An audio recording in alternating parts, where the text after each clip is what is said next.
sejam bem-vindos a mais uma Agenda Ambiental. Hoje falaremos sobre saúde e bem-estar, que é o terceiro número da Agenda do Desenvolvimento Sustentável, ODS. A nona Cúpula das Américas será sediada pelos Estados Unidos e realizada em Los Angeles, Califórnia, de 6 a 10 de julho de 2022. A cúpula reúne líderes para debater sobre desafios e oportunidades referentes ao tema Construindo um Futuro Sustentável, Resiliente, Equitativo para o Hemisfério.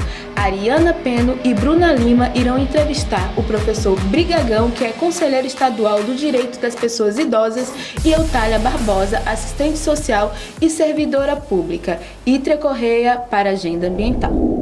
Queria agradecer aqui por vocês terem topado participar do nosso programa Agenda Ambiental. E hoje a gente vai tratar de dois assuntos muito importantes para o nosso estado. A recuperação do nosso sistema de saúde e a medida provisória do dia 1º de abril da Prefeitura de Palmas, que foi a decisão de fechar 8 pastas da gestão, dentre elas a Fundação Escola de Saúde Pública de Palmas. Eutália, você que já atua na esfera social e política há muito tempo, quais são os impactos que vão ser sentidos pela população com o fechamento da FESP, que é justamente responsável por capacitar os nossos servidores municipais? Bom, eu acho que o primeiro impacto, assim, muito negativo e ruim, né? Eu sou servidora pública há 24 anos na Prefeitura de Palmas.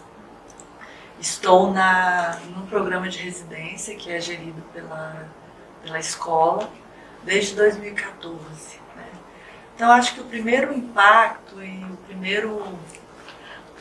primeiro problema que isso traz para a gente é o fato dessa extinção ter acontecido de forma absolutamente sem qualquer aviso prévio, né? Sem qualquer debate, sem qualquer conversa democrática. Imagine que nem o Conselho Municipal de Saúde sabia, né? Que é o órgão de controle social da política de saúde no nosso município. Os coordenadores, nós que somos docentes da FESP, né, porque eu sou preceptora da residência, também nem imaginávamos assim. Foi num sábado de manhã, de madrugada, 1º de abril, 1º de abril, né, assim, tipo, parecendo uma pegadinha de fato, porque a gente de fato não esperava, né, nós não esperávamos isso. Então acho que esse foi o primeiro impacto, assim. E talvez se tivesse aberto um diálogo para dizer, olha, nós temos alguns problemas para manter a estrutura, precisa fazer algum tipo de ajuste, e a gente sabe que na administração pública isso é discricionário dos gestores, é uma prerrogativa, mas dessa forma o impacto foi muito, muito grande. Então pairou no ar aquele sentimento assim, algo muito ruim está para acontecer. E para afetar exatamente o que a gente acha que é muito importante para o SUS, né? Que é a formação dos seus trabalhadores. Sim. Né? Então acho que essa é uma área extremamente sensível, estratégica, importante, né, para o Sistema Único de Saúde, e isso foi o primeiro impacto ruim. Então gerou na gente um sentimento de muita insegurança jurídica, pedagógica, política, administrativa. A prefeitura soltou uma nota, né, de que nada vai mudar, de que vai se constituir uma escola técnica. E aí a pergunta que paira sobre nós e que não quer calar, vamos dizer assim, é por que extinguir para depois dizer que vai fazer algo, né? Então a gente achava que mereceria um processo transitório, né? Por exemplo, a gente mantém a fundação para não ter problemas jurídicos, enfim, e a gente faz um processo de transição para uma estrutura talvez um pouco mais enxuta, um pouco mais viável para o que a prefeitura pode estar vivendo do ponto de vista dos seus gastos, enfim. A FESP, ela tem o curso, né, a residência médica, a residência de enfermagem e tal. Como que fica a situação de quem está nos cursos hoje com essa extinção? Vocês já têm a FESP, ela é uma fundação escola de saúde pública, então ela tem uma autonomia, né? Ou deveria ter, né, uma autonomia administrativa, ela é uma unidade orçamentária dentro né, da gestão pública e tudo. E ela tem 9 residências, mas para além das residências, ela gere todos os programas de educação permanente, de formação dos trabalhadores e trabalhadoras do SUS. Da saúde, né, do SUS. E aí, a gente sabe que tem questões jurídicas, né? Por exemplo, a FESP é responsável por gerir toda a folha, vamos dizer assim, de pagamento de bolsa dos residentes, que são 9 residências. Residência multiprofissional, residência de enfermagem obstétrica, saúde coletiva, saúde mental, médica, saúde da família e comunidade, enfim, uma série de residências. E a FESP, que é o CNPJ responsável por gerir toda essa folha de pagamento para o Ministério da Saúde fazer o pagamento desses residentes. Então, assim, esse é um exemplo. Por exemplo, quem certifica é uma universidade, mas a FESP ela já tem condição de construir um processo de transição para ela própria certificar e, inclusive, ofertar cursos e tudo. O que eu quero deixar bem nítido aqui é que a gente não está defendendo uma gestão da FESP ou necessário. A gente defende que tenha a nossa política de formação dos trabalhadores e que isso aconteça, se for haver mudança, que isso aconteça num ambiente seguro e de medidas transparentes e democráticas. O primeiro ser atingido são os condicionados. Ó, a gente tem um grupo que foi criado para fazer todo o movimento. A gente criou o grupo assim, tipo, com 10 pessoas. Em menos de 24 horas já tinham 300 pessoas no grupo de WhatsApp, entrando pelo link, assim, como assim? Meu Deus, acabei de ver o que aconteceu. Uma coisa de pânico mesmo, porque é uma estrutura importante que a gente tem. Me deixa intrigado. Nós estamos em pleno século XXI. Ela é cibernética, informática, informação, é a bola propulsora do nosso país. E nós, em um município, uma capital que se diz ultramoderna, ultra-informatizada, não sabemos que as coisas acontecem através dos meios de comunicação. Por exemplo, televisão nenhuma noticiou que fecharam a FESP. Não, vai falar segunda-feira, vai falar na terça, vai falar na quarta, até hoje ninguém disse nada. Quer dizer, isso é uma omissão também dos meios de comunicação social da nossa capital. Isso é ruim. Acabar com as coisas é muito fácil, mas fazer, criar, é difícil. Você pegar uma coisa estruturada, como é a CESP, que tem toda uma... de repente, acabar com tudo para mudar de nome, porque um político tal, um sindicato tal, que criou aquilo lá, sabe? Então fica assim uma porra política muito grande em relação à saúde, em relação aos munícipes e ao povo palmense. Exatamente. Nós tivemos na Câmara Municipal ontem, né? Teve um debate, foi bastante acalorado. É um ambiente, assim, um pouco, como é que eu poderia dizer, né? Tem quem apoia a gestão e quem não apoia a gestão, né? E a gente acha que a alternativa, por exemplo, é a Câmara Municipal de Palmas chamar uma audiência pública, né? Onde a gente pode chamar pessoas de opiniões, ou pessoas que podem ir lá dizer, inclusive, qual o risco jurídico disso, né? Se isso afeta os programas de residência, para ficar transparente para todos os trabalhadores e trabalhadoras, mas também para a comunidade, né? Um outro dado que eu acho muito importante a gente tratar aqui é que hoje a FESP, com os programas, né, de formação e de educação permanente de residência, ela supre quase 70% dos serviços do SUS no município de Palmas. Né? Os residentes, eles atuam nos serviços. Né? Se você chegar lá na Secretaria de Saúde hoje, você vai ver que as áreas técnicas são quase todas compostas por residentes de saúde coletiva. Se você chegar no CAPS, nos serviços de saúde mental, você vai ver que tem vários residentes atendendo lá. Se você chegar nas unidades de saúde da família, tem unidade de saúde da família que é 100% composta por residente. O enfermeiro é residente, o médico é residente, o odontólogo é residente, os profissionais da equipe multiprofissional são residentes. Então, assim, não é assim, sabe? Não é dizer assim, acaba e tudo bem. Porque se acabar também, eu não sei, é uma dúvida até que eu tenho, se essa insegurança jurídica causar uma paralisação nas residências, pode acontecer dessas unidades ficarem desassistidas em Palmas, Sim, né? com certeza. Com certeza. Então, assim, por mais que o secretário apresente uma fala genérica assim, não, nada vai mudar, tá tudo certo, fiquem tranquilas. Se não foi transparente a extinção, a gente já acha que alguma coisa está errada. Então, perdeu-se a confiança, né? O gestor, ele não demonstrou confiança para nós. Então, assim, a verdade é essa. Né? Ele já perdeu a confiança de que a gente pode ouvir uma fala dele assim, tá tudo bem, nada vai dar errado. Não dá mais, né? Então, acho que é um pouco isso.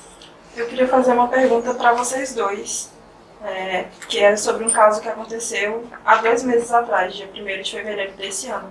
A gente teve um vídeo circulando nos grupos, nos portais de notícias da cidade, de um senhor idoso que estava se arrastando dentro de uma das UPAs daqui de Palmas. Aqui na 110. Isso.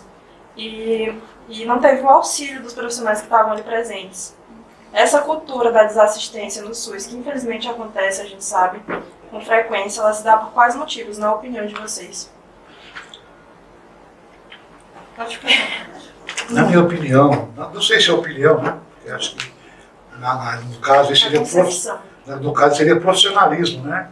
Se você está numa área de saúde que está repleta de enfermeiros, de pessoas técnicas que trabalham com a saúde, uma pessoa está lá passando mal e não há um atendimento, isso é opção, isso é crime.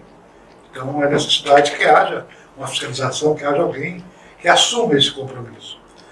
Mas nós precisamos mesmo, né, de bondade. Se nós formos profissionais, tanto medicina, saúde, qualquer... Mas se não tiver aquela bondade, se não tiver o humanismo dentro de si, né? Não adianta nada.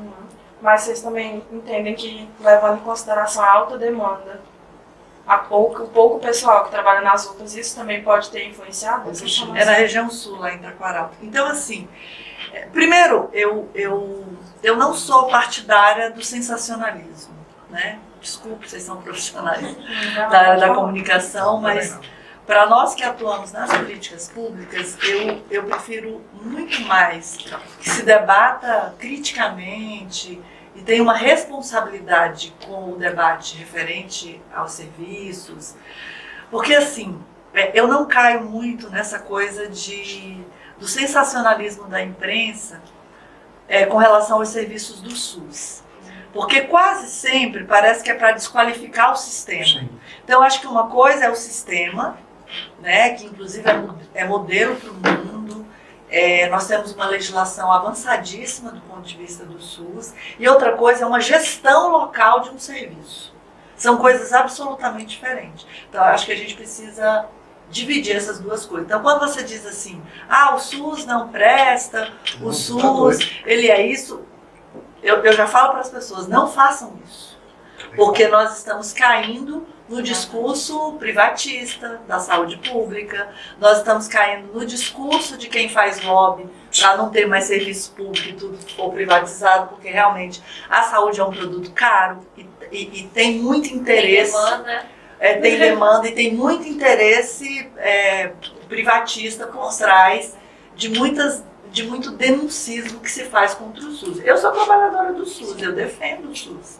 E sei muito bem o que a gente passa, às vezes, no serviço, quando tem uma má gestão do sistema naquele município, naquele estado, ou às vezes até no governo central. Então, acho que essas duas coisas precisam ficar bastante separadas, né, distintas.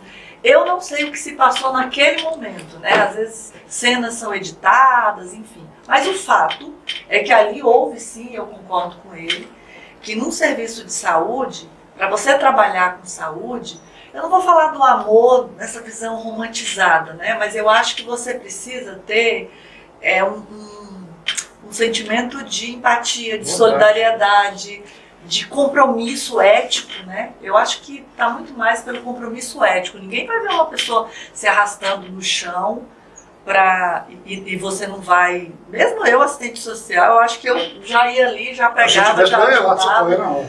Eu penso isso, né? Mas eu não sei como as pessoas agem. Então eu acho assim, que aquela cena é isso, né? A primeira coisa que a gente pensa é o seguinte: poxa, não tinha ninguém, até a pessoa que estava filmando, talvez, ao invés de filmar, teria que ir ali e socorrer o idoso, porque parece que ele estava querendo ir ao banheiro, estava com muitas dores e tudo mais. Agora, de fato, a gente sofre muitos problemas de estrangulamento nos serviços de saúde, né? Filas.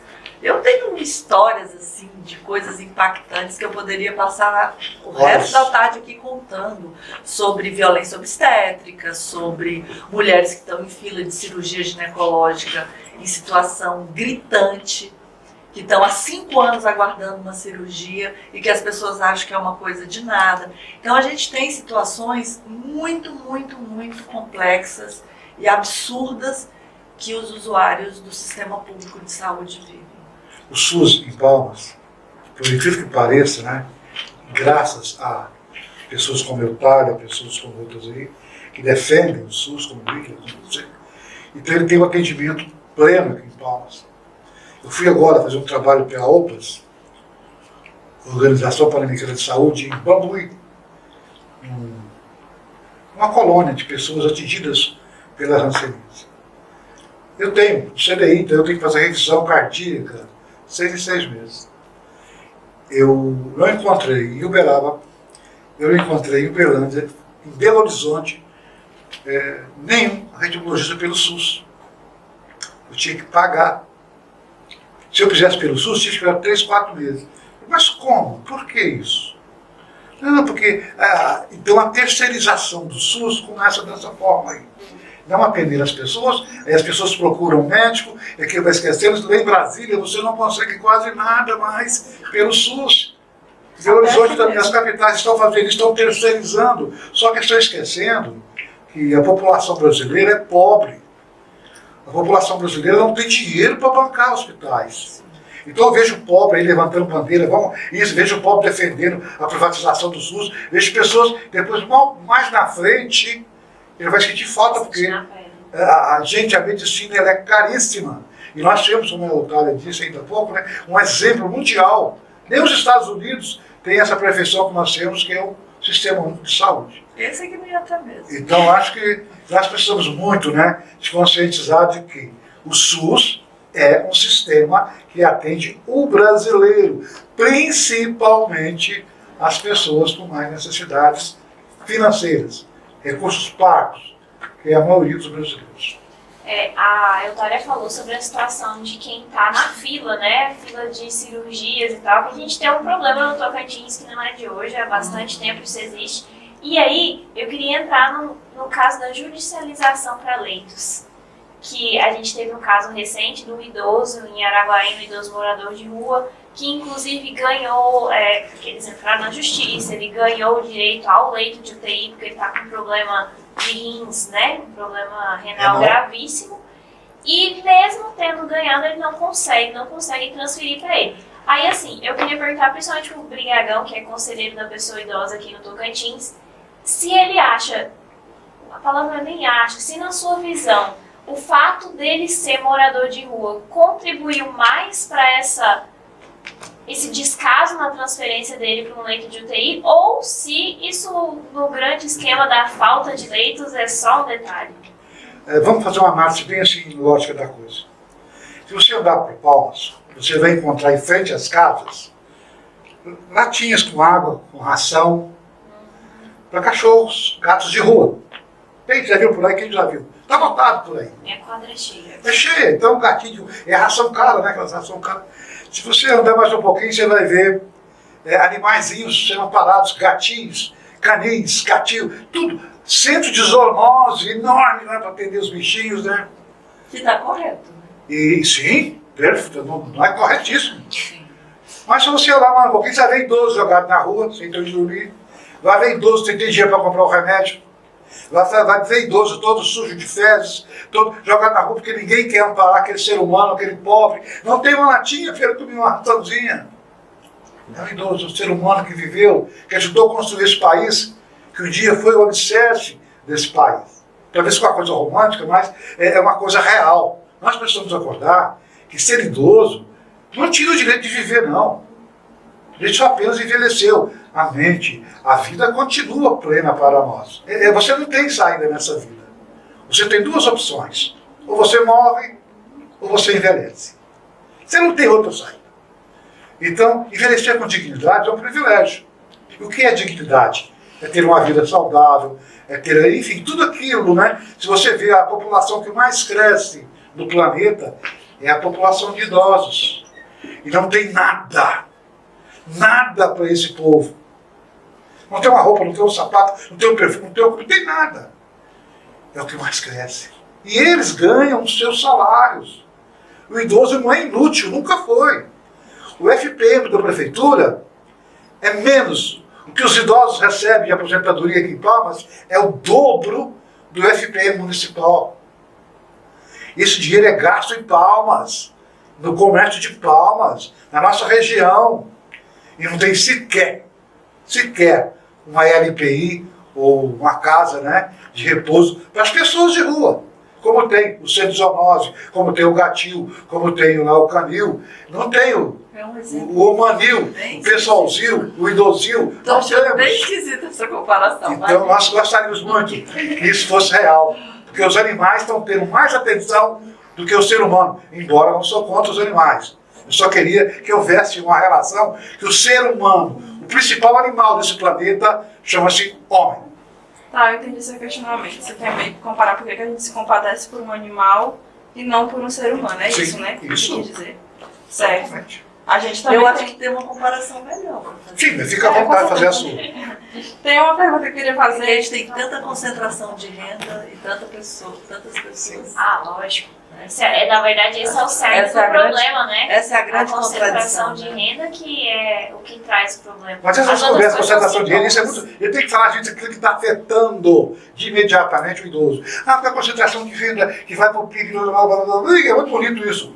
Mas na realidade o gatinho continua a comer a comidinha dele, o cachorrinho de rua come esse tipo de Mas você concorda que não é o gatinho que está tirando o Sabe, lugar mas do eu não estou idoso. dizendo isso. É o Eu estou super dizendo rico a consciência, a que tá cultura nossa. É. Nós temos que falar de cultura. É. O idoso, eu disse, dá pouco vontade, você vale quanto pesa. Todos nós vamos. Se você tiver R$1, você vale R$1. Todos nós Então é vale quanto pesa o mundo de hoje. Então, a gente tem que analisar dessa forma. Nós somos seres humanos e precisamos ser tratados como seres humanos. É isso que eu estou tentando dizer. Eu não estou tirando o direito dos animais, não, pelo amor de Deus. Sou apaixonado pelos animais. Você falou da questão da renda, que os idosos eles recebem uma quantidade da aposentadoria e eles se retornam, querendo ou não, para a sociedade. Tudo. Pois é. Aí você tem algum exemplo, assim, inusitado para falar pra gente de como eles são explorados? Os idosos eu são sou explorados. conselheiro nacional e o que acontecia no Conselho Nacional do Idoso? Todas as reclamações, a elite do Brasil inteiro, né, sobre o consignado. Esse empréstimo consignado, né, eu levantei a bandeira contra o consignado. Eu quase apanhei. Porque os bancos têm representante dentro do Conselho Nacional do Idoso, né, que defende o consignado. Só que acontece o seguinte, a pressão psicológica é muito forte em relação ao idoso que não tem conhecimento. Por exemplo, o idoso que é aposentado, que recebe o seu salário. Chega o neto, doidão. Vovô daqui, vovô dali, com 71, blá, blá, blá, blá. De repente, está o vovô lá no banco fazendo empréstimo para o netinho comprar uma moto dele. E o gerente, né? Dia desse, o gerente me chamou aqui em Palmas, vem correndo aqui, nós conseguimos ainda barrar alguém. Então a gente vê que há muita violência em relação à relação financeira, é a principal em relação à pessoa idosa. Mas o vovô, a vovó, né? Ele que paga a escola da neta, a da filha, do filho, ele que banca, enfim, o vovô, ele é um esteio, ele é um excesso da família em relação a isso. Muitos idosos fazem isso. Muitos idosos são maridos de família. Para a gente finalizar, porque o tempo é um pouquinho curto, eu gostaria que vocês falassem, tanto a Eutália falasse da FESP nessa questão da saúde do idoso e o Brigagão desse também a visão dele sobre o que a FESP, se fortalecida ao invés de extinta, pode ajudar no município de Palmas a melhorar a vida do idoso também. A FESP, ela tem uma ação, né? A Eutália é mais craque nisso aí do que eu. Mas a ação da FESP é mesmo pela formação da saúde, né? A formação da saúde pública. E eu nunca vi na FESP nada sobre gerontologia. Então ainda precisamos de criar isso lá, né? Eu gostaria que a Eulélia falasse mais sobre isso aí. Ela é mais por dentro do que eu. Você diz o que uma escola de saúde pública favorece. Isso, exatamente. Porque como a gente entrou nos dois assuntos, eu acho que seria um jeito interessante até de mostrar praticamente o que a FESP pode fazer, ela estando forte e presente na administração do município, o que ela pode trazer para melhorar essas condições de vida também. Olha, eu acho que, assim, é um assunto extremamente polêmico e dá para a gente debater muita coisa, né?